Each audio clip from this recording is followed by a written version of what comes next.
Here's Glock's new slimline 9mm. Glock is finally ramped up and joined the competition, just a day late and a dollar short. We all know what their double stacks are like, the G26 being the baby Glock. This is roughly the size of the G42. The new Glock. 9mm single stack. For some reason, Glock is calling this the Kahr PM9. And why they decided to name it that is beyond me, but they've changed the design a little bit. And changed out the mags, so they're not interchangeable. Yeah, right. Glock coming out with a slimline single stack 9mm summer carry gun that you could use for the pocket. Yeah, well, we'll see. They're supposed to be coming out with it next year. We'll see if it happens. But in the meantime, that's what I bought. Yeah, I'm a Glock fan, and if Glock had this gun right here in a Glock, that wouldn't be sitting on the table, guaranteed. But at any rate, here it is, my new PM9. I have yet to shoot it. Factory night sights. This gun, I have 7 mags for it, so a little downtime in the range, just to show you that it's clear. Empty magazine and empty chamber. The Kahr PM9 in black diamond finish, I believe they call it. It's a really great feeling gun, and I was going to take it out to the range today. I had a plan with my wife, and she's got a new Ruger LC9S. If you haven't seen that video, I've done a short video on that. But I was going to take this out today and give it a trial run, and it's raining. So we're stuck here at home for the time being. If it eases up, it's been raining for the last 4 hours straight. Go figure. But at any rate, Kahr PM9, I've got a polished feed ramp. It's a pretty nice little gun. I'm not going to go through the whole field strip and all that jazz, but the trigger on it feels a little heavier than a Glock. Actually, quite a bit heavier, to be honest with you. It's got a nice smooth trigger. It just feels heavier than a Glock. Well, what does a Glock look like? You know, a real Glock, not this baby Glock in 9mm, right? Well, let's line the two up. I'll get this one up front. And here I'll use a ruler. Make sure I'm spaced correctly. Okay. That's what a new Glock would look like. If they ever do come up with it. And by then the market will be completely saturated. But then again, Glock has no problem selling their guns. So that's obviously a G26, the baby Glock in 9mm, and the Kahr PM9. Man, I'll tell you what, like I said, if Glock had made that gun and it, you know, didn't have the Kahr name on it, I would probably never bought a Kahr. And I've been wanting to buy a Kahr. I've been interested in them for quite some time, many years now. They've just been so overpriced. Obviously, this gun's still overpriced in my mind, but go figure. I don't see where it's all the details are, but I mean, they got the machining and all that, you know, to deal with. They have the cheaper version. Let's not say cheaper. Let's say less expensive version of the CM9. And actually, you know, the funny thing is that I haven't even shot this gun, and yet I have a CW380 coming out, or being sent to me. It's en route now to maybe, possibly, give this a run for its money. And this is the old trigger version, which I'm used to. I'm not worried about it. You've seen my review on that, or it's not a basic. It's just a whatever kind of review. I got the new Wolf spring in it. I put a 12-pounder in it this time, and it's a little bit easier to pull, but yet still pretty hard. Anyway, enough of that. PM9. as I was saying, if Glock would have come out with them, this wouldn't even be a discussion. But let's look at the triggers. It seems, let's make sure this is safe and clear. Okay. Nothing in the chamber.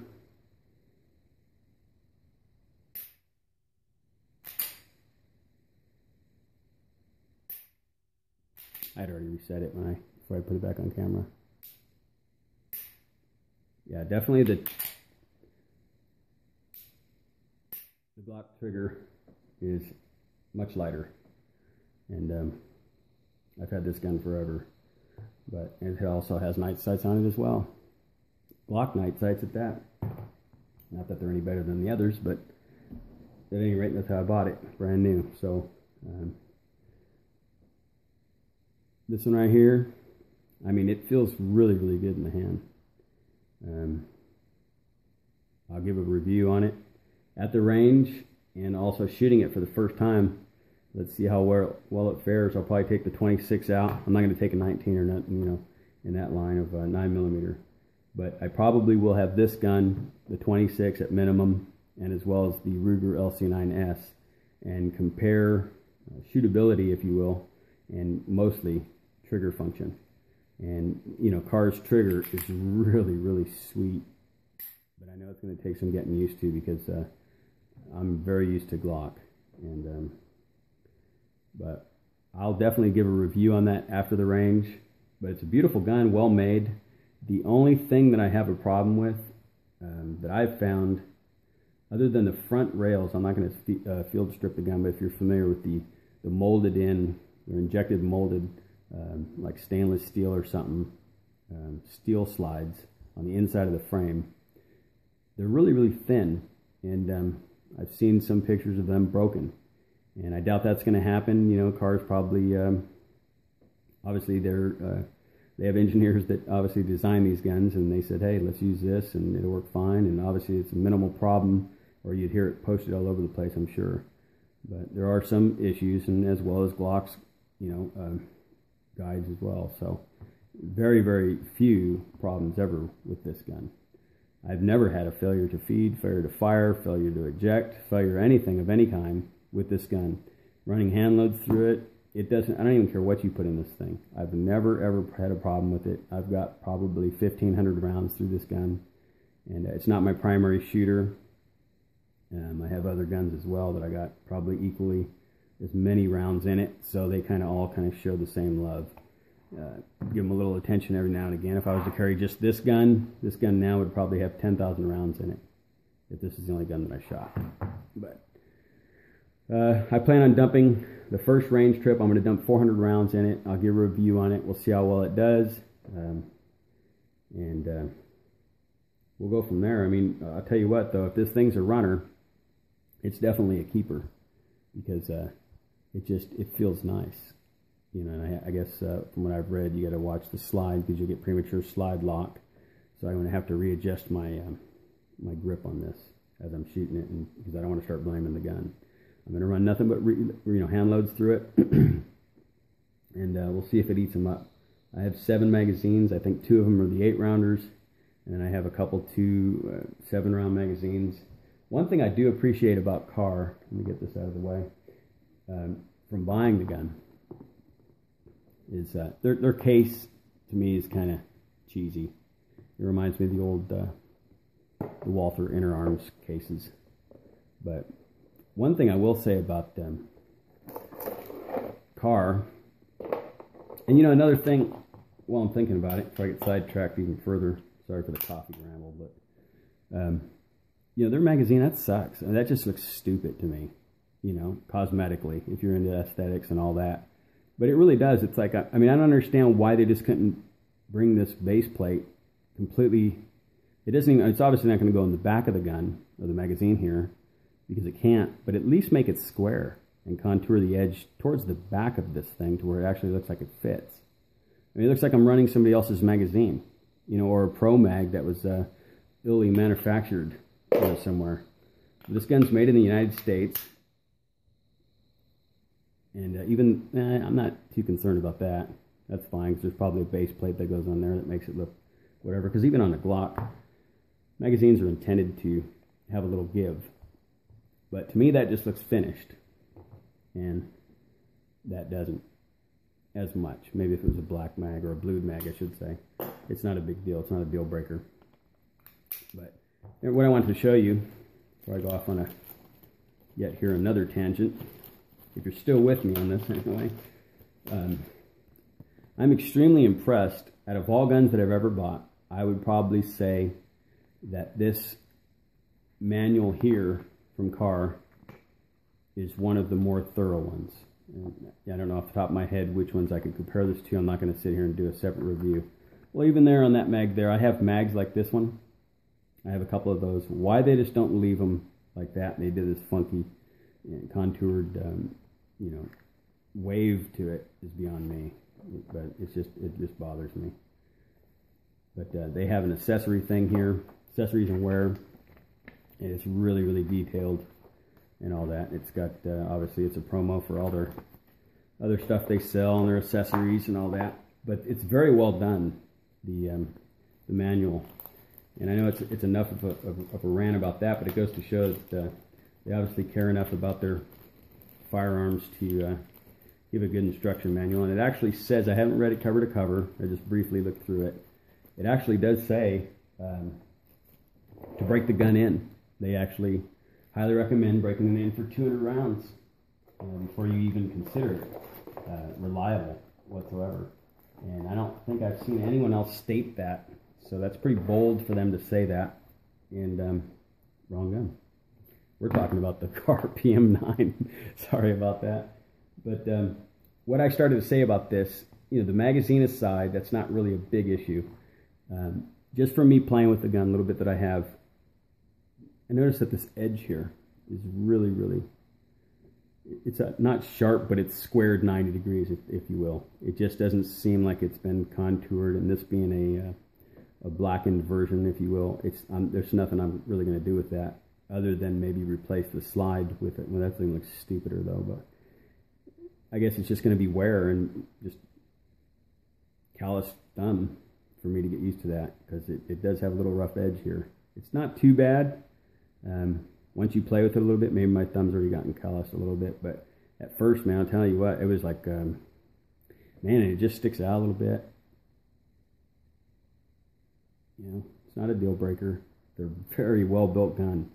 My only gripe, and this is what I was getting at earlier on this gun, and I found out by asking around and looking at pictures online, but when I first seen it, I really honestly thought there was something wrong with my polymer frame.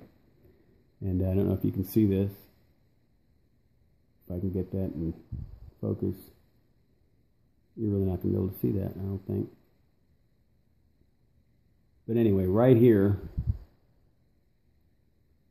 this edge of this frame sticks out. And I honestly thought that that it was broke. In a sense. See if I can get a good shot of that. And I know a lot of you are going to think I'm just complaining. You see it there? It doesn't show up as much on camera, but I'm telling you, to me, I actually had to, I field stripped it, obviously, anyway, because I was going to clean it and do my own thing to it. But that bothered me, that molding, and the other side's really, really flush. This side sticks out, and I thought, man, this thing's, it's just, I don't know if it's attention to detail or what. I field stripped it. I looked at the way they have their back guide here on the slide rail, and it's a little piece of metal, and it does seem to have a little space between the metal. And I'll probably get more detailed than that once I strip it apart and clean it after I take it to the range. And but it does seem to have a split between the polymer and the metal. I mean, we're talking marginal, like paper thin, okay? But the other side, it doesn't have that paper thin little split between that little square piece of metal on the slide rail and the polymer frame. It's molded tight. There's no play whatsoever. This one has a little bit of play. And from what I understand, that's perfectly normal of Kahr, and I guess it's in the engineering once again, but to me, aesthetically, that bothers me. Whereas Glock, I mean, obviously it's it's completely flush because it's a square chunk, right? But there's no, I mean, it's just that plate on there. There's no problem whatsoever. I've never noticed this on my Glock, but Glock's not a kind of gun that you're going to go around and you know, start critiquing every little detail about it. It's a running gun, and I'll stake my life on Glock any day. And I hope to say the same about Kahr. It's a great looking gun, and again, just a few little deals that I'm concerned about, but we'll see. I mean, you know, minor little cosmetic issues aside, I think these are, I've wanted one for a long time, and I started bashing them because they were so overpriced and so many people had so many problems with them. But yet here I have a CW380 in the mail, so go figure. We'll see how that runs, and I'll do a separate review of that. Anyway, thanks for watching. I know this has been a long time already. I figured this was going to be an 8-minute video, and here we are at 15 minutes. So anyway, take care.